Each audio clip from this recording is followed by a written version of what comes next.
I suck at pixel art. Or rather, I used to suck before I embarked on an ambitious journey filled with learning as much pixel art as I possibly could. Over the month of November, I spent an hour a day fully dedicated to learning the skill.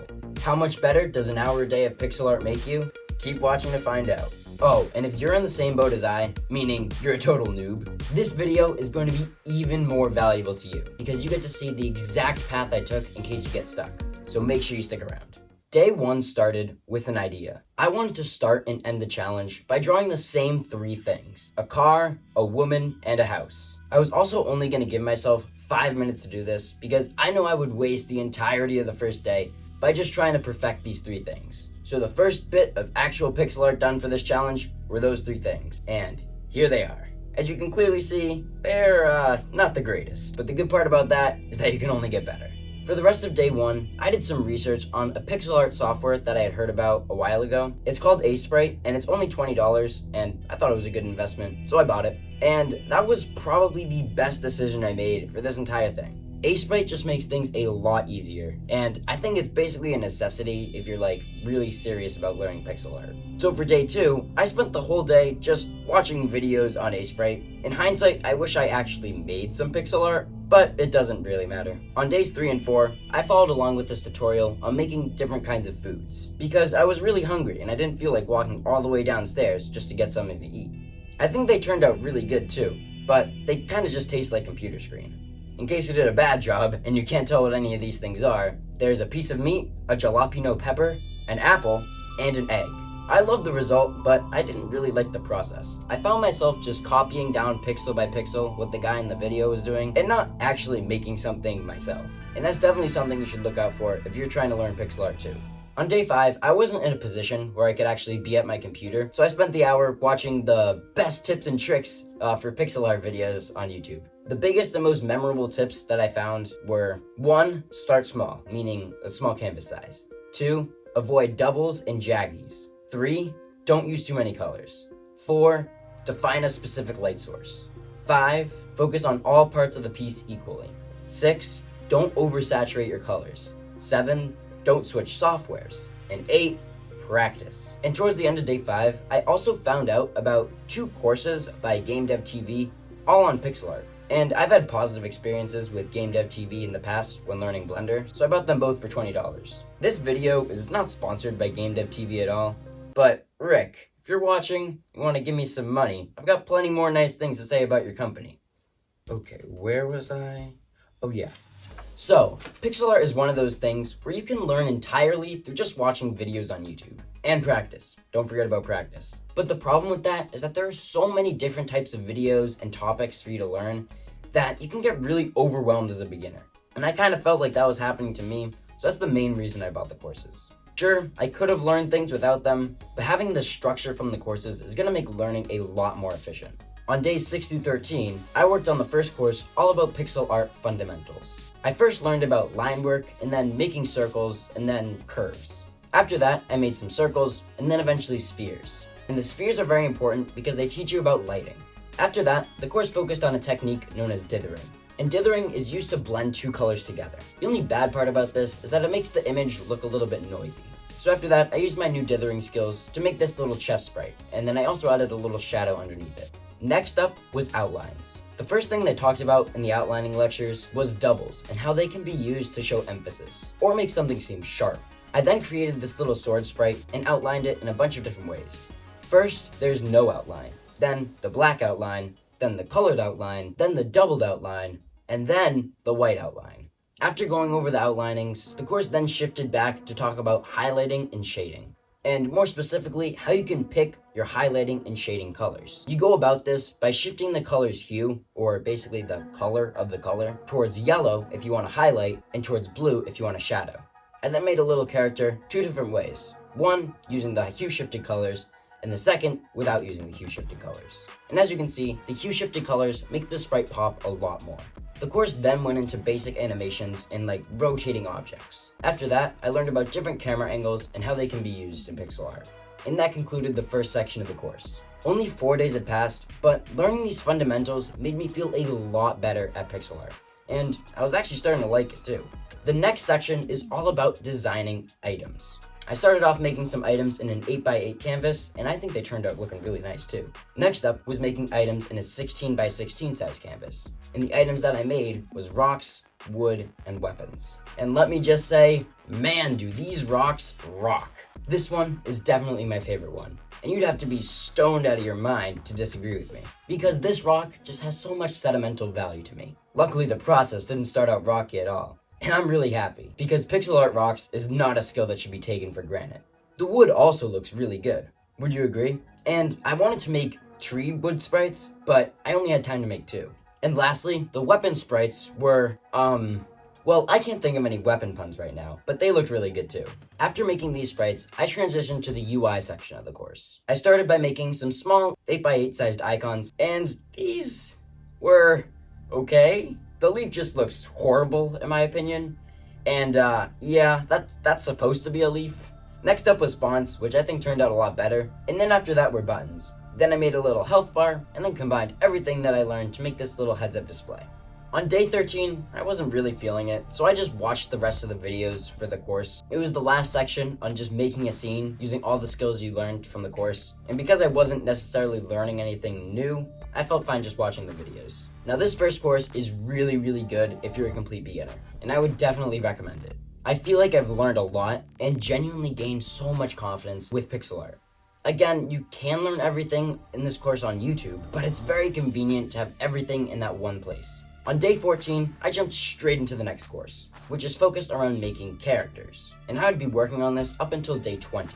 I started by making this little character silhouette in a 16x16 canvas, then I colored it in, and then I gave it a nice outline to make my first pixel art character. Then I did the same thing again to create this little alien character. He doesn't look as good in my opinion, but I like him too. After that, I followed along with one of the lecture videos on how to make a bigger, more stylized person.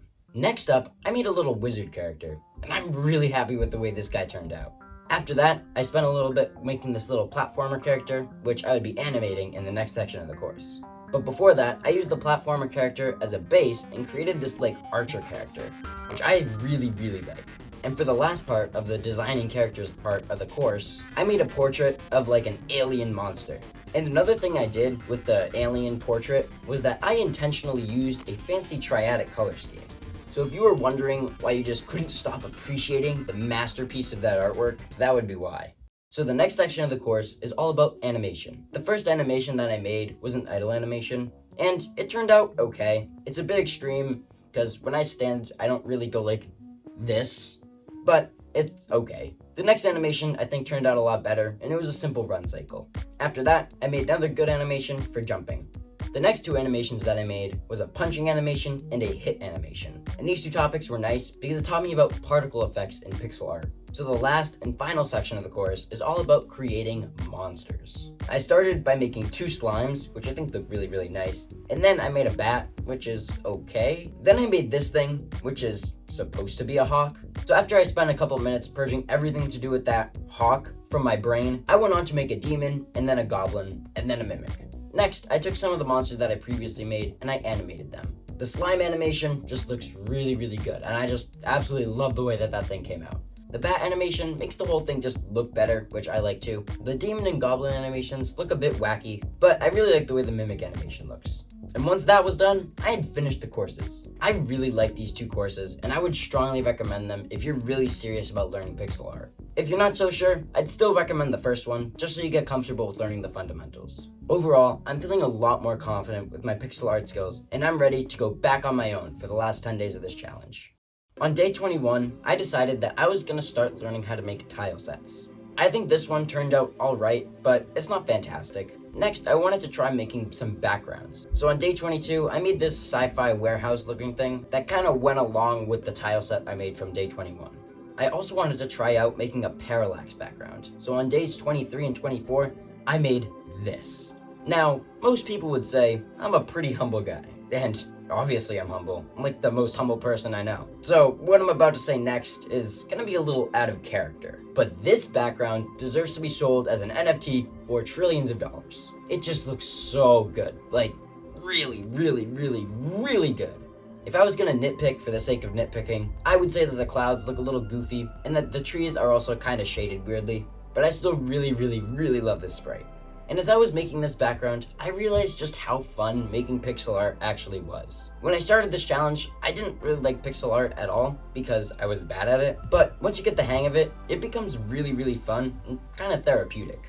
On day 25, I was still feeling like I was the best pixel artist in the world, so I decided to take a break from learning something new, and I just wanted to kind of have fun making pixel art. So I played a game of Pictionary with myself and a random word generator I found on the internet. I also gave myself 5 minutes to draw each sprite. The words I got were star, table, dragon, flower, woman, computer, kite, and then corn.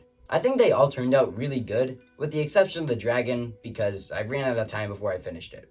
I did choose to go up to a 32 by 32 size canvas, just to get better at higher res pixel art though, so it was a little bit harder than I usually would do. On day 26, I did the same thing, but with no time limit. I also wanted to get comfortable with drawing from reference images, so I could make something that looked really good. I got the words heart and moon, and just look at this heart, it just looks so good. And on day 27, I spent a little bit of time just watching some pixel art videos on YouTube. And I found a bunch by this guy named Adam C. Eunice, and I really like his videos. He has an entire pixel art class playlist on his channel that I think I'm going to go through after this whole thing is over. And that's another way you can prevent yourself from feeling overwhelmed by the amount of videos just by sticking to one person. No one says you have to go around from YouTuber to YouTuber if you find one that you really like. After I realized I should probably make some pixel art during the hour, I whipped up this quick cartoony grass tile set, and it looks a little rushed because it is, but it's okay. And during one of Adam's videos, I saw him animating in a very different way than how I animated before. He would blob out the shapes and then move the shapes like that represented limbs around and eventually paint over the character afterwards. So on days 28 and 29, I tried this technique out. In the end, I'm not too happy with the result. It looks more like a speed walking cycle than our actual run cycle, but it was my first time actually trying it, so I'm not too upset. Finally, day 30 was upon me. And the first thing I did was I went back to those 3 things from the start of the video, and I drew a car, a woman, and a house. So, just to remind you, this is where we started. And drumroll please, this is what we're ending with. And I think we can see the biggest improvement with the woman, because this time, I actually had time to give her hair. After that was all over, I decided to play some Pictionary with the remaining time I had left. I got ghost, train, and man, and I think I did a good job with these 2. The train took a bit of time, and I had to look up a lot of pictures of what trains look like, but I think it turned out really nice at the end. And overall, I'm just really happy with the way this challenge turned out. And I would strongly recommend trying this hour a day for a month challenge if you want to learn pixel art, or really anything else too. I was not expecting to see nearly the improvement that I actually saw. So to answer the question at the beginning of the video, how much better does an hour a day of pixel art make you? A lot. It makes you a lot better. Thank you so much for watching. And because you made it this far into the video, you obviously liked it, at least a little, so please consider subscribing and turning on notifications so you'll never miss fun game dev related content from me. And if you ever wondered if it's possible to make an entire video game without using your keyboard, click right here. Also, after each day, I wrote down in more detail what I actually did, and I put links to everything I used. You can look at that Google Doc in the description if you want to see more about the journey. So thanks again, see you soon,